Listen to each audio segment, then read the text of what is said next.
कार्यक्रम को आगे बढ़ा से तफा चंड आलु गुरुपाई मलय उताल आउतारी धूमपुरी विशाल हेले धूमपुरी कमल आदिपर सत्य से सन्धि और दरदी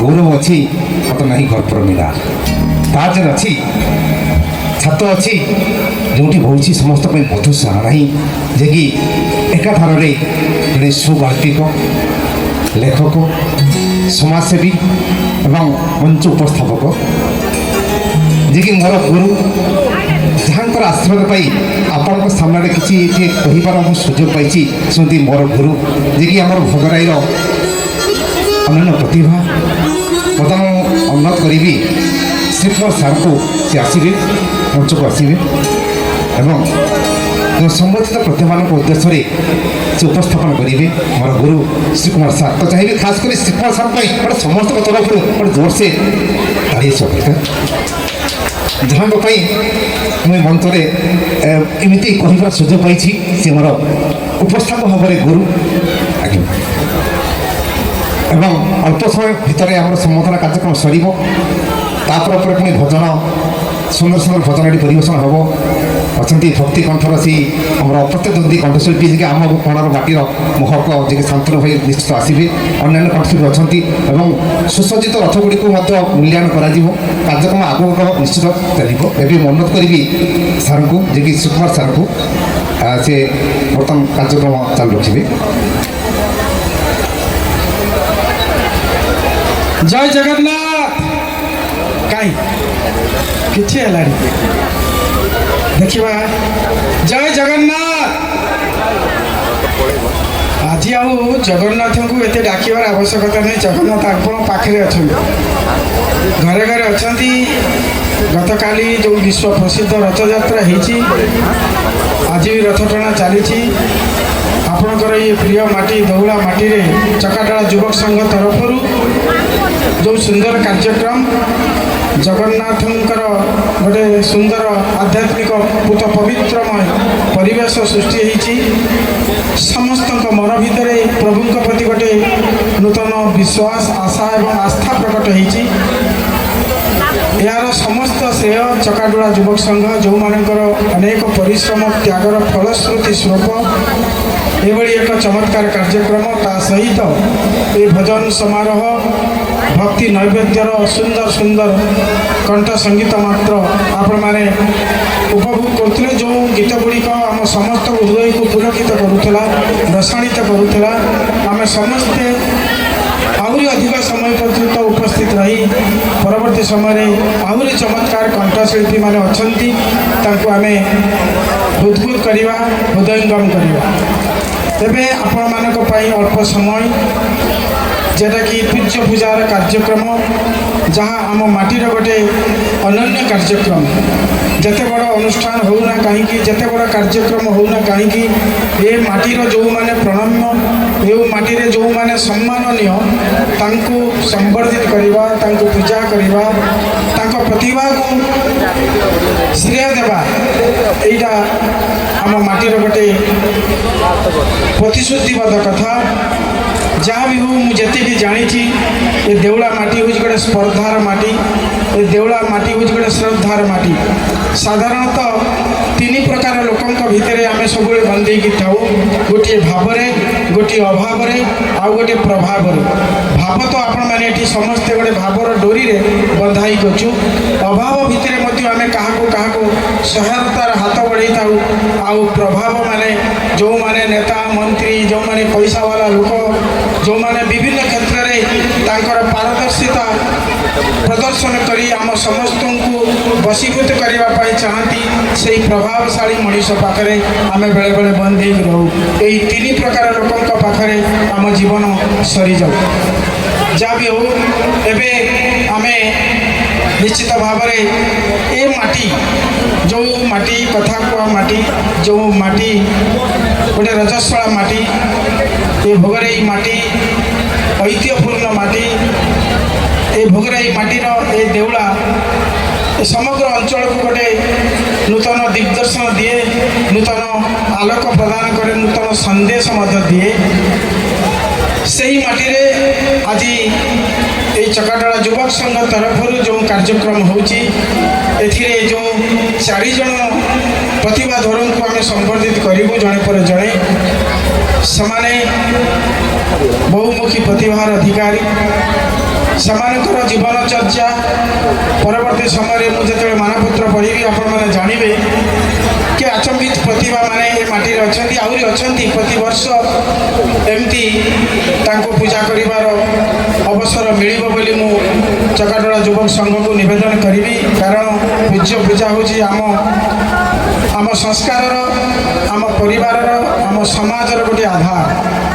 ଅତଏବ ମୁଁ ପ୍ରଥମେ ଆମର ଯେଉଁମାନେ ଅତିଥି ଥିଲେ, ଯେଉଁ ଶୁଭ ଉଦ୍ଘାଟକ ଥିଲେ ମାନନୀୟ ନାରାୟଣ ସାର୍, ଜୟନ୍ତ ସାର୍ ଏବଂ ତାଙ୍କ ସହିତ ନିବେଦନ କରିବି ରଥଯାତ୍ରା କମିଟିର ଉପଦେଷ୍ଟା ମାନ୍ୟବର ଶ୍ରୀଯୁକ୍ତ ଜୟଦେବ ବେହେରା ମହୋଦୟ, ସହ ଉପଦେଷ୍ଟା ଜୟକୃଷ୍ଣ ବେହେରା ମହୋଦୟ ଏବଂ ରଥଯାତ୍ରା କମିଟିର ଉପସଭାପତି ବିଜୟ ବେହେରା ମହୋଦୟ ଏବଂ ଚକାଡଲା ଯୁବକ ସଂଘର ଯେଉଁମାନେ ପ୍ରମୁଖ କାର୍ଯ୍ୟରେ ଅଛନ୍ତି, ସେକ୍ରେଟାରୀ, କୋଷାଧ୍ୟକ୍ଷ, ମୁଁ ନିବେଦନ କରିବି ଟିକେ ମଞ୍ଚ ଉପରକୁ ଆସିବେ। ସମସ୍ତଙ୍କର ସହଯୋଗ କ୍ରମେ ଆମେ ସେହି ପ୍ରତିଭାଙ୍କୁ ପୂଜା କରିବା, ସେହି ପ୍ରତିଭାଙ୍କୁ ସମ୍ବର୍ଦ୍ଧିତ କରିବା, ତାଙ୍କର ଜୟଗାନ କରିବା। ମୁଁ ପ୍ରଥମେ ନିବେଦନ କରିବି ଯେଉଁମାନଙ୍କ ନାଁ କଲି ଘୋଷଣା, ଦୟାକରି ସାର୍ ମଞ୍ଚକୁ ଚାଲି ଆସିବେ। ଆମେ ଏ ମାଟି ଅନେକ ପ୍ରତିଭାଙ୍କୁ ଜନ୍ମ ଦେଇଛି। ଆପଣମାନେ ଏ ମାଟିରେ ଜନ୍ମଗ୍ରହଣ କରିଛନ୍ତି। ଏଠି ଯେତେବେଳେ ବିଭିନ୍ନ ସମୟରେ ଯେଉଁ କାର୍ଯ୍ୟକ୍ରମ ହୁଏ, ସେ ପ୍ରାୟ କାର୍ଯ୍ୟକ୍ରମରେ ମୁଁ ଥାଏ। ଯେଉଁ ପ୍ରତିଭାମାନେ ତାଙ୍କର ନୃତ୍ୟ ସଙ୍ଗୀତ କାର୍ଯ୍ୟକ୍ରମ କରନ୍ତି, ଆଜି ଯେଉଁ ପ୍ରତିଭାମାନେ ଏଠାରେ ତାଙ୍କର ସମ୍ବର୍ଦ୍ଧିତ ହେବେ, ନିଶ୍ଚିତ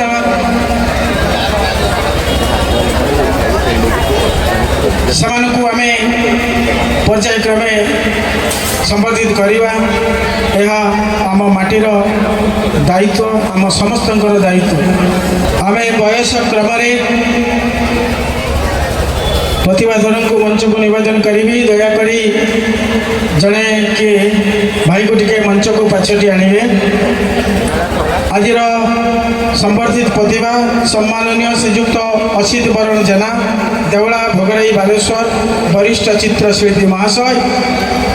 ଆପଣ ଜଣେ ବରିଷ୍ଠ ଚିତ୍ରଶିଳ୍ପୀ ଭାବେ ପ୍ରତିଷ୍ଠିତ ହେବା କେବଳ ଦେଉଳା ନୁହେଁ, ଭୋଗରାଇ ମାଟି, ବାଲେଶ୍ୱର ଜିଲ୍ଲା ତଥା ସମଗ୍ର ଓଡ଼ିଶାରେ ନିଜର କାର୍ଯ୍ୟଦକ୍ଷତାକୁ ସମାଜ ଆଗରେ ଜୀବନ୍ତ ପ୍ରମାଣ କରିବାର କାର୍ଯ୍ୟକୁଶଳତା ଓ ଆପଣଙ୍କ ରଙ୍ଗତୁଳିର ନିର୍ବାଚିତ ଯାଦୁକରୀ କୌଶଳ ସମସ୍ତଙ୍କୁ ହୃଦୟସ୍ପର୍ଶୀ କରିବାରେ ଏକ ଅଭିନବ ସ୍ୱତନ୍ତ୍ର ପରିଚୟ ପ୍ରଦାନ କରିଛନ୍ତି। ପଙ୍ଗୁ ଲଙ୍ଘୟତି ଗିରି ଉକ୍ତିଟିର ସତ୍ୟତା ପ୍ରତିପାଦନ ସ୍ୱରୂପ ଆପଣ ଜଣେ ଦିବ୍ୟାଙ୍ଗ ସତ୍ତ୍ୱେ ଆପଣଙ୍କ ବାମ ହାତର ସ୍ପର୍ଶରେ ଅଙ୍କିତ ଚିତ୍ରକଳା ସମୂହ ରଙ୍ଗତୁଳିର ଚମକ ଓ ଚାରୁ ଚିତ୍ରକଳାର ବାସ୍ତବିକ ଜୀବନ୍ତ ନିଦର୍ଶନ ସକଳ ମାନବ ସମାଜକୁ ଆକୃଷ୍ଟ କରିଛନ୍ତି। ଏଣୁ ଆଜିର ପବିତ୍ର ରଥଯାତ୍ରା ଉତ୍ସବ ଅବସରରେ ରଥଯାତ୍ରା କମିଟି ପକ୍ଷରୁ ଆପଣଙ୍କୁ ସମ୍ବର୍ଦ୍ଧିତ କରି ଆମେ ଧନ୍ୟ ମନେ କରିବା ସଙ୍ଗେ ସଙ୍ଗେ ଶ୍ରୀ ଜଗନ୍ନାଥଙ୍କ ପାଦପଦ୍ମରେ ଆପଣଙ୍କର ସୁଦୀର୍ଘ ଚଲାପଥ ଏବଂ ନିରାମୟ ଜୀବନ କାମନା କରୁଛୁ। ପ୍ରଭୁ ଜଗନ୍ନାଥ ଆପଣଙ୍କର ମଙ୍ଗଳ କରନ୍ତୁ।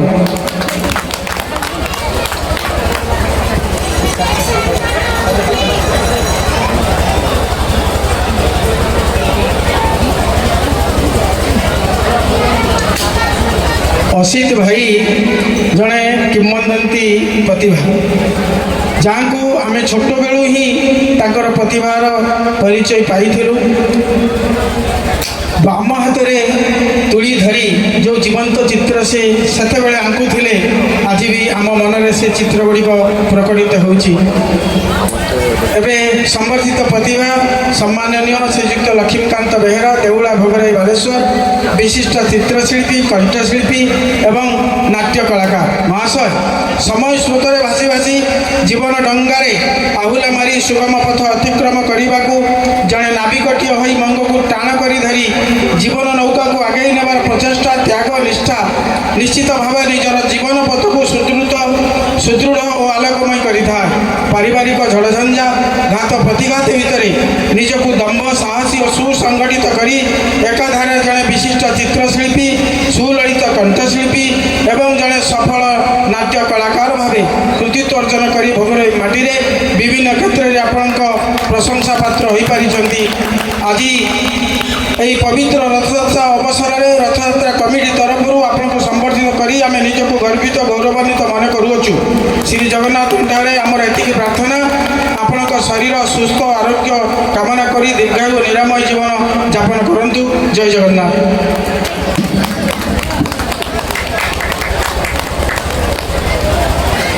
ସମ୍ବର୍ଦ୍ଧିତ ପ୍ରତିଭା ସମ୍ମାନନୀୟ ଶ୍ରୀଯୁକ୍ତ ଗୋପାଳ ଚନ୍ଦ୍ର ଜେନା ସାତବାଳିଆ ଭୋଗରାଇ ବାଲେଶ୍ୱର ବିଶିଷ୍ଟ କଣ୍ଠଶିଳ୍ପୀ ଆଦର୍ଶ ଶିକ୍ଷକ ଏବଂ ସମାଜସେବୀ।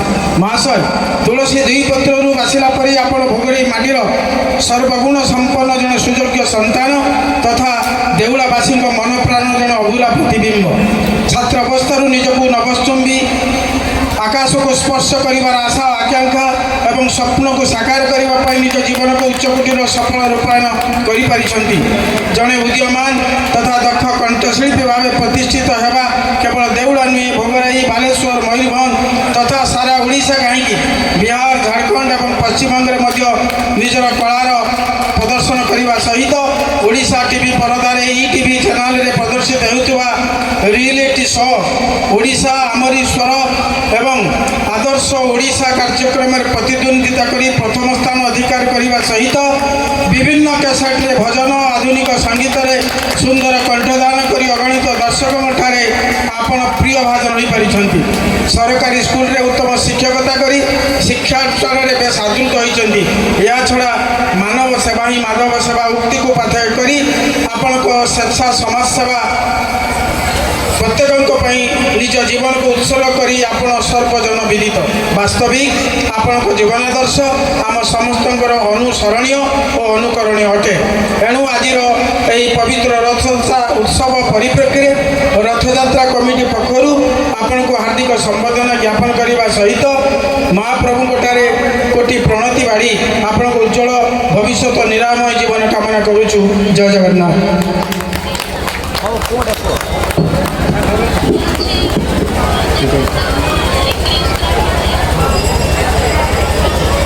ଏବେ ସେହିଭଳି ଏକ ଚମତ୍କାର ପ୍ରତିଭା ବିସ୍ମୟ ପ୍ରତିଭାଙ୍କୁ ମଞ୍ଚକୁ ଡାକିବା। ସମ୍ବର୍ଦ୍ଧିତ ପ୍ରତିଭା ଶ୍ରୀମାନ ଶାନ୍ତନୁ କୁମାର ମହାନ୍ତି, ନାରାୟଣ ସାରଙ୍କର ଛାତ୍ର, ଆମର ବି କିଛି କମ୍ ନୁହେଁ। ମହାଶୟ, ଚନ୍ଦ୍ର ଉଦିଆ ତାରା ପରି ଆପଣ ଜଣେ ନୀଳ ଆକାଶର ଘୋର ଅନ୍ଧକାରର ଜୁଳୁ ଜୁଳୁ ହୋଇ ଝଟକୁଥିବା ଜଣେ କ୍ଷୁଦ୍ର ନକ୍ଷତ୍ର। ନିଜ ଜୀବନକୁ ପଛରେ ପକାଇ ଆଗକୁ ଆଗେଇ ଯିବାର ପଥ ପ୍ରଦର୍ଶକ ଭାବେ ନିଜକୁ ଜଣେ ସୁଦକ୍ଷ କଣ୍ଠଶିଳ୍ପୀ ଭାବେ ପ୍ରତିଷ୍ଠିତ ହେବା ଖାଲି ବାଲେଶ୍ୱର ନୁହେଁ, ସାରା ଓଡ଼ିଶାରେ ଚହଳ ସୃଷ୍ଟି କରି ସଙ୍ଗୀତ ଦୁନିଆରେ ଏକ ନୂଆ ଇତିହାସ ରଚିପାରିଛନ୍ତି। ଓଡ଼ିଶାର ସୁପ୍ରତିଷ୍ଠିତ ସିଦ୍ଧାର୍ଥ ଟିଭି ଚ୍ୟାନେଲର ଭକ୍ତିକଣ୍ଠ 2025 ରିଏଲିଟି ଶୋରେ ପ୍ରତିଯୋଗିତା କରି ଆପଣ ଶୀର୍ଷ ସ୍ଥାନରେ ପହଞ୍ଚି ବିଜୟ ଲାଭ କରିଥିବାରୁ ସାରା ଓଡ଼ିଶାବାସୀ ତଥା ଓଡ଼ିଆ କଣ୍ଠଶିଳ୍ପୀ କ୍ଷେତ୍ରରେ ବେଶ୍ ପରିଚିତ ହୋଇପାରିଛନ୍ତି। ଆଜି ଏହି ରଥଯାତ୍ରା ପାଳନ ଅବସରରେ ରଥଯାତ୍ରା କମିଟି ପକ୍ଷରୁ ଅନେକ ଅନେକ ଶୁଭେଚ୍ଛା ଜ୍ଞାପନ ସହ ଆପଣଙ୍କୁ ସମ୍ବର୍ଦ୍ଧିତ କରି ଆମେ ଖୁବ୍ ଗର୍ବ ଅନୁଭବ କରୁଛୁ। ଶ୍ରୀ ଜଗନ୍ନାଥଙ୍କଠାରେ ଏତିକି ପ୍ରାର୍ଥନା, ଆପଣଙ୍କ ଉଜ୍ଜ୍ୱଳ ଭବିଷ୍ୟତ ଚିରନ୍ତନ ଓ ପ୍ରେରଣା ଉତ୍ସ ହୋଇ ଓଡ଼ିଆ କଳା କ୍ଷେତ୍ରରେ ଚିର ସ୍ମରଣୀୟ ହୋଇ ରହିଥାନ୍ତୁ। ଜୟ ଜଗନ୍ନାଥ।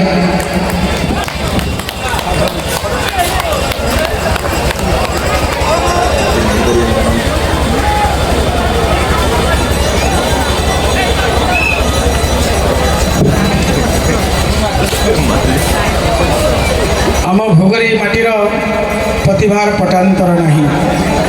ମୁଁ ଜାଣେ ଯେ ହୃଦୟକୁ ସଫା ରଖିବାକୁ ହେଲେ ଆମେ କେମିତି ସ୍ୱଚ୍ଛ ପବିତ୍ର ମନରେ ଏ ମାଟିକୁ ଭଲ ପାଇବାକୁ ପଡ଼ିବ। ଆଉ ଭୁଜ ମନ୍ଦିରକୁ ତମାମ ଜୀବନ ସଫା ରଖିଥାଏ ଯେ ସେ ମଣିଷ ଜାଣ ଚିରକାଳ ଲାଗି ସଭିଙ୍କ ହୃଦୟ ରହେ। ଯିବା ଆସିବାଟା ଲୋକ ଦେଖାଣିଆ ସେ କଥାରେ କିଛି ନାହିଁ। ମଣିଷ ପଣିଆ ଅସଲ ଦର୍ବ ମନେ ରଖିଥାଏ ଭାଇ। ଆପଣମାନେ ଆଜି ଅଛନ୍ତି, ଆଉ ଟିକେ ପରେ ଚାଲିବେ। ଜୀବନକୁ ଛାଡ଼ି ସମସ୍ତଙ୍କୁ ଦିନେ ଯିବାକୁ ପଡ଼ିବ, କିନ୍ତୁ ମଣିଷ ପଣିଆର ପ୍ରତିଛବିଟିଏ ସୃଷ୍ଟି କରିବା ଦରକାର। ଯେମିତି ଆଜି ଚକାଡଳା ଯୁବକ ସଂଘ ଏମିତି ଏକ ସୁନ୍ଦର କାର୍ଯ୍ୟକ୍ରମ କରି ସମସ୍ତଙ୍କ ହୃଦୟ ଭିତରେ ସ୍ପର୍ଦ୍ଧାର ସହ ବାସ କରିବାର ଯେଉଁ ଆଶା ପୋଷଣ କରି ତାହା ନିଶ୍ଚିତ ଭାବରେ ମହାପ୍ରଭୁ ଜଗନ୍ନାଥ ସାକାର କରିବେ। ଜୟ ଜଗନ୍ନାଥ। ଏବେ ମୁଁ ଉଦୟକୁ ନିବେଦନ କରିବି ଏବଂ ସମସ୍ତ କଣ୍ଠଶିଳ୍ପୀମାନଙ୍କୁ ନିବେଦନ କରିବି ଯଥାଶୀଘ୍ର ଆସି ଯେଉଁ ଚମତ୍କାର କଣ୍ଠଶିଳ୍ପୀମାନେ ଅଛନ୍ତି ସେମାନେ ତାଙ୍କର କାର୍ଯ୍ୟଧାରା ବଜାୟ ରଖିବେ। ଏଇଭଳି ଯେଉଁ ଭକ୍ତି ଯେଉଁ ଲିଟୁ ଅପା ଯାହାକୁ ଯେଉଁ ଗାଉଥିଲେ ଗୀତଟି, ଲିଟୁ ଅପା ତାର ଦୁଇଟା ଗୀତ ପ୍ରଥମେ ଗାଇଥାନ୍ତେ, ଗୋଟିଏ ଗୀତ ଆମେ ଟିକେ ବ୍ୟସ୍ତ ହୋଇପଡ଼ିଲୁ କାରଣ ବୟସ୍କ ଅସିତ ଭାଇ ଯିଏକି ଅସୁସ୍ଥ ଅଛନ୍ତି ତାଙ୍କୁ ମଧ୍ୟ ବିଦାୟ ଦେବାକୁ ପଡ଼ିବ। କିନ୍ତୁ ସିଏ ହେଉଛନ୍ତି ଓଡ଼ିଶାର ଜଣେ ମାନେ ଯାହାକୁ ଜୁନିୟର ଲତା ମଞ୍ଜେଶକର କୁହାଯାଏ। ତାଙ୍କର କଣ୍ଠର ଯାଦୁରେ ଆପଣମାନେ ପରବର୍ତ୍ତୀ ସମୟରେ ସମସ୍ତେ ଝୁମିବେ। ବଂଶୀ ଅଛି, ଗୋପାଳ ଅଛି ଏବଂ ଅନ୍ୟ ସମସ୍ତେ ଅଛନ୍ତି। ଆମେ ଏହି ଭକ୍ତି ରସାତ୍ମକ ଯେଉଁ ଭକ୍ତି ନୈବେଦ୍ୟର କାର୍ଯ୍ୟକ୍ରମକୁ ଆହୁରି ମନମୁଗ୍ଧ କରିବା ପାଇଁ, ଆହୁରି ସ୍ମୃତି ମଧୁର କରିବା ପାଇଁ, ଆସନ୍ତା ବର୍ଷ ପର୍ଯ୍ୟନ୍ତ ସ୍ମୃତି କରି ହୃଦୟ ଭିତରେ ରଖିବା ପାଇଁ ଆପଣମାନଙ୍କର ଏହି ବିପୁଳ ଭାବପୂର୍ଣ୍ଣ ଦିବ୍ୟ ଉପସ୍ଥିତି ଆମେ କାମନା କରୁଛୁ। ଜୟ ଜଗନ୍ନାଥ। ଅତି ସୁନ୍ଦର ଭାବରେ ଏ କମିଟି ସମ୍ପର୍କରେ ଆପଣ ସଂଯୋଗ ସନ୍ଦେଶ ପ୍ରେରଣ କଲେ। ବାସ୍ତବିକ ଏ ସନ୍ଦେଶ ସମସ୍ତଙ୍କ ପାଇଁ ହୃଦୟସ୍ପର୍ଶୀ। ହେଉଛି ସଙ୍ଗୀତର ଆଦ୍ୟ ନାହିଁ କି ଅନ୍ତ ନାହିଁ। ସଙ୍ଗୀତ ହେଉଛି ଏକ ସଙ୍ଗତ। ବିନା ସଙ୍ଗତରେ କେବେ ବି ସଙ୍ଗୀତ ସୃଷ୍ଟି କରାଯାଇପାରେ ନାହିଁ। ଆଜ୍ଞା ସଙ୍ଗୀତର ଆଦ୍ୟ ନାହିଁ କି ଅନ୍ତ ନାହିଁ। କିଏ କୁହନ୍ତି ସଙ୍ଗୀତ ନାରାୟଣଙ୍କ ପଙ୍ଖାନ୍ତର ସୃଷ୍ଟି, ତ ସଙ୍ଗୀତର ଆଦ୍ୟ ନାହିଁ କି ଅନ୍ତ ନାହିଁ। କିଏ କୁହନ୍ତି ସଙ୍ଗୀତ ନାରାୟଣଙ୍କ ପଙ୍ଖାନ୍ତର ସୃଷ୍ଟି। କିଏ ପୁଣି କୁହନ୍ତି ସଙ୍ଗୀତ ଶ୍ରୀକୃଷ୍ଣ ବଂଶର ସୃଷ୍ଟି। କିଏ ପୁଣି କୁହନ୍ତି ସଙ୍ଗୀତ ବାଦୁଙ୍କ ବୀଣାର ସୃଷ୍ଟି। କିଏ ପୁଣି କୁହନ୍ତି ସଙ୍ଗୀତ କୈଳିକ ବୃହତ୍ତମ ସୃଷ୍ଟି। ମାତ୍ର ଏଠି ସଙ୍ଗୀତର ମୂର୍ଚ୍ଛନା ସୃଷ୍ଟି କରିଛନ୍ତି ସାରା ଓଡ଼ିଶାରେ ନମ୍ବର 1 ସୁପର ଅର୍ଗାନ ବାଦକ ଯିଏକି ରାମ ଭାଇ। ଚାହିଁବି ରାମ ଭାଇ ପାଇଁ ଗୋଟେ ସମସ୍ତଙ୍କ ତରଫରୁ ଗୋଟେ ଜୋରସେ ତାଳି ଆସିବା ଦରକାର। ଏବଂ ଅପରପଟେ ଅଛନ୍ତି ଯିଏକି ଯାହାଙ୍କୁ ଆଜି ରଥଯାତ୍ରା ସେ ଜଗ ଭାଇ। ଚାହିଁବି ସେ ଜଗ ଭାଇ ପାଇଁ ଗୋଟେ ସମସ୍ତଙ୍କ ତରଫରୁ ଜୋରସେ ଗୋଟେ ତାଳି ଆସିବା ଦରକାର। ଏବଂ ସମସ୍ତଙ୍କର ତାଳ ମାନ ଲୟକୁ ଯେ ଦୁଇ ହାତରେ ବାନ୍ଧି ରଖିଛନ୍ତି ସେ ହେଉଛନ୍ତି ସାରା ଓଡ଼ିଶାରେ ନମ୍ବର 1 ତବଲା ବାଦକ ଯିଏକି ଗଣେଶ ଭାଇ। ଦେଖନ୍ତୁ କେମିତି ଗୋଟେ ଅପୂର୍ବ ସଂଯୋଗ। ସବୁ ଠାକୁରଙ୍କ ନାଁ ଉଠେ ଆଜ୍ଞା। ଗଣେଶ ହେଉଛି ତବଲାରେ, ଜଗାକୁ ହେଉଛନ୍ତି ଅକ୍ଟାପେଡ଼ରେ ଏବଂ ଅର୍ଗାନ ହେଉଛନ୍ତି ରାମବାବୁ। ଅର୍ଥାৎ ସମସ୍ତଙ୍କର ଗୋଟେ କ'ଣ ଗୋଟେ ସଂଯୋଗ ହେଇଛି, ଅର୍ଥାৎ ସବୁ ଦେବତାମାନଙ୍କ ସଂଯୋଗ। ଆଉ ତାଠୁ ବଡ଼ ସଂଯୋଗ ହେଉଛି ଯେ ଦେଉଳରେ ଏ ବଡ଼ଦାଣ୍ଡ ହେଉଛି ପୁରୀର ବଡ଼ଦାଣ୍ଡ। ଏବଂ ସମସ୍ତଙ୍କର ଯେଉଁ ତାଳ ମାନ ଲୟକୁ ଯେ ସମସ୍ତଙ୍କ କାନରେ ଶୁଭୁଛନ୍ତି, ତ ସେଇ କେଉଁଛନ୍ତି ସାରା ଭାରତରେ ଯେ ସୁନ୍ଦର ସାଉଣ୍ଡ କ୍ୱାଲିଟି ଯାହାଙ୍କ ପାଖରେ ଅଛି, ତ ବିନାକା ସାଉଣ୍ଡ। ତ ଚାହିଁବି ବିନାକା ସାଉଣ୍ଡ ପାଇଁ ଗୋଟେ ସମସ୍ତଙ୍କ ତରଫରୁ ଗୋଟେ ଜୋରସେ ତାଳି ଆସିବା ଦରକାର। এটা